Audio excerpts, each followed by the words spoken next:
بسم اللہ الرحمن الرحیم الحمد للہ وکفا وہدا وسلام علی عبادہ الذین اصطفیٰ۔ اس سے پہلے ہم تعوذ کر چکے اس طرح کی دشواریوں سے، پریشانیوں سے بچنے کے لیے۔ پھر اس کے بعد اس راستے میں اللہ کی مدد لینے کے لیے اور برکت حاصل کرنے کے لیے تسمیہ کر چکے۔ اب ہم الحمدللہ سورت میں شروع ہو رہے ہیں۔ اس سورت مبارکہ کو سورہ فاتحہ بھی کہتے ہیں، اس کو ام الکتاب بھی کہا گیا، اور اس کا نام سورۃ الشفاء بھی ہے، اور اس کا ایک نام سورۃ الکافیہ بھی ہے، اور ایک نام سورۃ الواقعہ بھی ہے۔ اور یہ دعا پر مشتمل ہے۔ اس صورت میں دعا کی تعلیم دی گئی ہے، اور نبی کریم صلی اللہ علیہ وسلم نے ارشاد فرمایا کہ افضل الدعاء الحمد۔ سورہ فاتحہ میں جو دعا ہے یہ افضل ترین دعا ہے۔ تو اب ہم پہلے چند آیات کا ترجمہ کرتے ہیں۔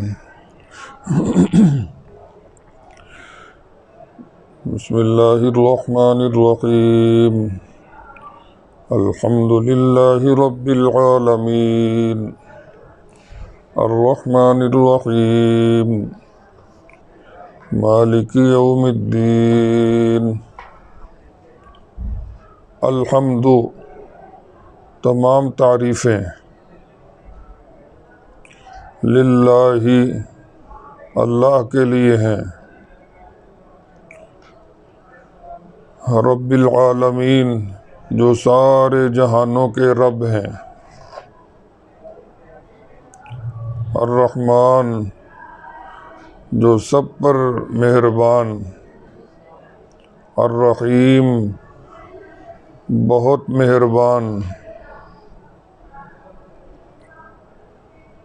مالک یوم الدین، مالک ہیں بدلے کے دن کے، یوم جزا کے۔ تو یہ سورت مبارکہ اور تسمیہ شریفہ یہ ہے تو اللہ کا کلام، لیکن اس انداز میں ان کو اللہ نے نازل فرمایا کہ انسان، اللہ کے بندے اس کو پڑھیں۔ پڑھتا تو انسان ہے، تعلیم اللہ کی ہے۔ الحمدللہ، تمام تعریفیں، یعنی ازل سے ابد تک، اور ثنا خوان موجود ہوں یا نہ ہوں، ہر طرح کی تعریف اللہ کی ہے۔ اب اس پر ایک سوال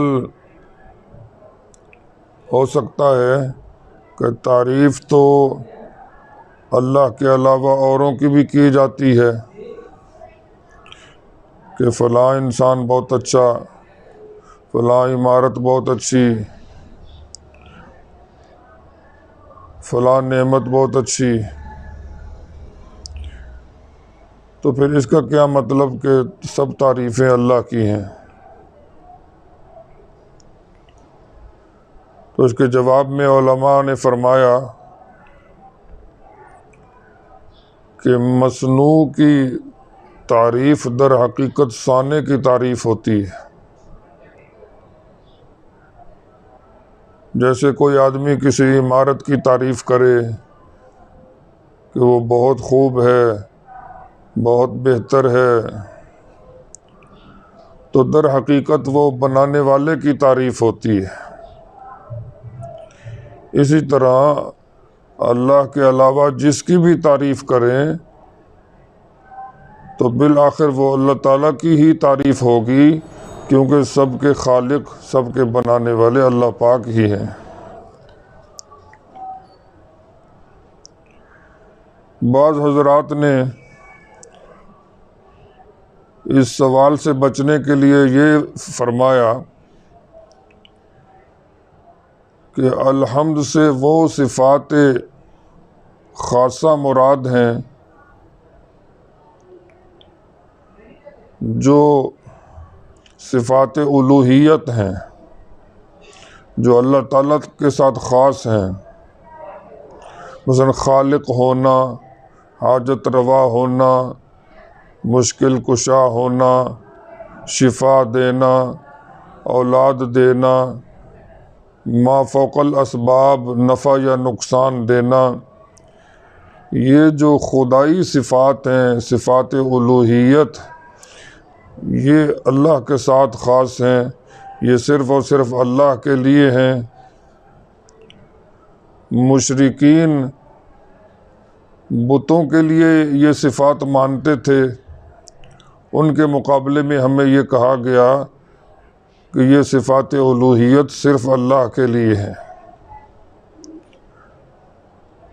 گویا کہ الحمدللہ کا معنی یہ ہوگا کہ تمام خوبیاں، تمام کمالات، ساری طاقتیں، تمام اختیارات حقیقی طور پر صرف اللہ کے لیے ہیں۔ رب العالمین، رب کا معنی مالک بھی ہوتا ہے، رب کا معنی پالنے والا بھی ہوتا ہے۔ تو اللہ تعالیٰ مالک بھی ہیں اور پرورش کرنے والے بھی ہیں سارے جہانوں کے، انسانوں کا جہان ہو یا حیوانوں کا، جمادات کا جہان ہو یا نباتات کا، آسمانوں کا جہان ہو یا ستاروں کا، فرشتوں کا جہان ہو یا جنوں کا، سب کے مالک بھی وہی ہیں، سب کے مربی بھی وہی ہیں۔ الرحمن الرحیم، الرحمن جو سب پر مہربان ہے، اپنوں پر بھی ان کی رحمتیں ہیں، غیروں پر بھی ان کی شفقتیں ہیں، مومنوں پر بھی رحمت کرتے ہیں اور دنیا میں غیر مومنوں پر بھی ان کو بھی رحمتوں سے فائدے پہنچاتے ہیں۔ الرحیم بہت مہربان، یعنی جس پر آخرت میں رحمت کریں گے، جس کی بخشش کریں گے، ہمیشہ ہمیشہ کے لیے اس کو نواز دیں گے، ہمیشہ ہمیشہ کی زندگی، ہمیشہ ہمیشہ کی کامیابی، ہمیشہ ہمیشہ کی خوشحالی سے نواز دیں گے۔ جس پر رحمت ہوگی بہت ہوگی۔ اب اس پر ایک سوال یہ پیدا ہو سکتا ہے، جب وہ سب پر مہربان ہے اور بہت مہربان ہے، تو پھر انہوں نے دنیا میں مصیبتیں کیوں رکھی ہیں، تکلیفیں کیوں آتی ہیں، پریشانیوں کو کس وجہ سے پیدا کیا؟ تو کہتے ہیں کہ یہ چیزیں تو در حقیقت انسان کی تربیت کا حصہ ہیں۔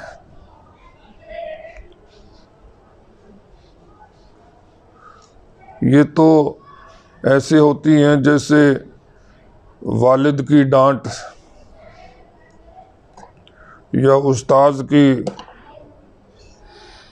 ڈانٹ، یہ اصلاح کے لیے، علاج معالجے کے لیے اور فکر مند کرنے کے لیے اور غفلت سے نکالنے کے لیے ہوتی ہیں۔ تو یہ دنیا میں جو اللہ تعالیٰ کی طرف سے پریشانیاں آتی ہیں، آ جاتی ہیں، یہ بھی در حقیقت شفقت کی بنیاد پر ہوتی ہیں۔ جب انسان اللہ سے دور ہو جاتا ہے، اللہ سے دور ہو کر اپنا نقصان کر رہا ہوتا ہے، تو اللہ تعالیٰ اس کو غفلت سے نکالنے کے لیے، اپنی طرف متوجہ کرنے کے لیے بعض اوقات کوئی مسئلہ لگا دیتے ہیں۔ جیسے استاذ کی مار شفقت ہوتی ہے، والد کی ڈانٹ وہ بھی شفقت ہی ہوتی ہے در حقیقت۔ اسی طرح اللہ تعالیٰ کی طرف سے جو مسائل آتے ہیں وہ بھی در حقیقت شفقت کی بنیاد پر ہوتے ہیں۔ مالک یوم الدین، جو مالک ہے روز جزا کا، بدلے کے دن کا، جس دن انسان کو اس کی نیکیوں کا بدلہ ملے گا، جس دن انسان کو اس کے اعمال کی جزا ملے گی، اس دن کے تنہا مالک اللہ پاک ہیں۔ ویسے تو اس دن کے آنے سے پہلے بھی ہر چیز کے مالک حقیقی اللہ پاک ہی ہیں، لیکن چونکہ اللہ تعالیٰ نے خود ہی انسانوں کو بہت سی چیزوں کا مالک بنا دیا ہوا ہے، اگرچہ یہ ملکیت ناقص ہے اور عارضی ہے، لیکن پھر بھی ظاہری طور پر تو ملکیت ہے۔ آخرت میں انسانوں کی یا دوسروں کی یہ ظاہری ملکیت بھی نہ رہے گی، وہاں ظاہراً اور حقیقتاً ہر طور پر صرف اللہ ہی مالک ہوں گے۔ اس لفظ میں مالک میں دوسری قرأت میں ملک کا لفظ آیا ہے۔ ملک کا معنی ہوتا ہے بادشاہ، تو اللہ تعالیٰ روز جزا کے بادشاہ بھی ہیں اور مالک بھی ہیں۔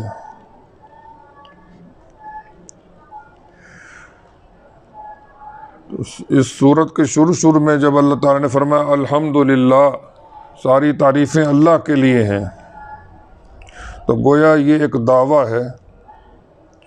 آگے جو صفات ہیں رب العالمین، الرحمن، الرحیم، مالک یوم الدین، یہ گویا اس دعویٰ کے لیے بطور دلیل ہیں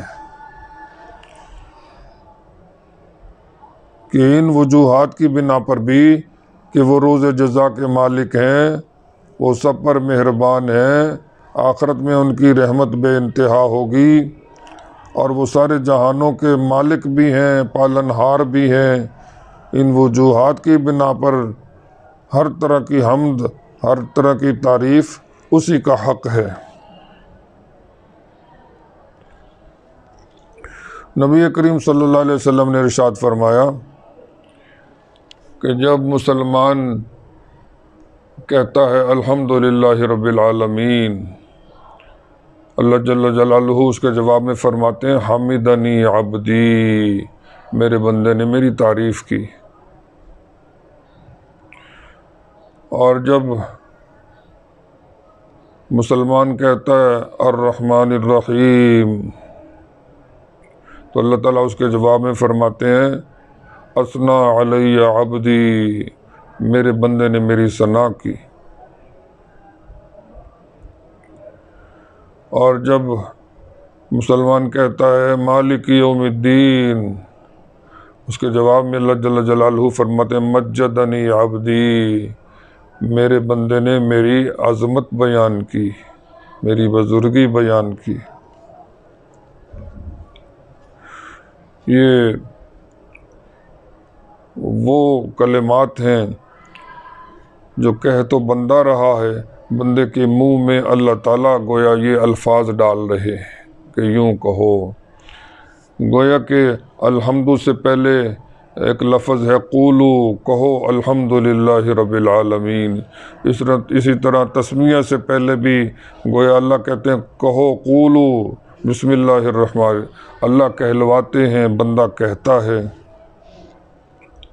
اللہ جل جلالہ ہمیں ان آیات کو سمجھ کر اور توجہ کے ساتھ، خشوع کے ساتھ نماز میں اور دعا میں پڑھنا نصیب فرمائے، توفیق عطا فرمائے۔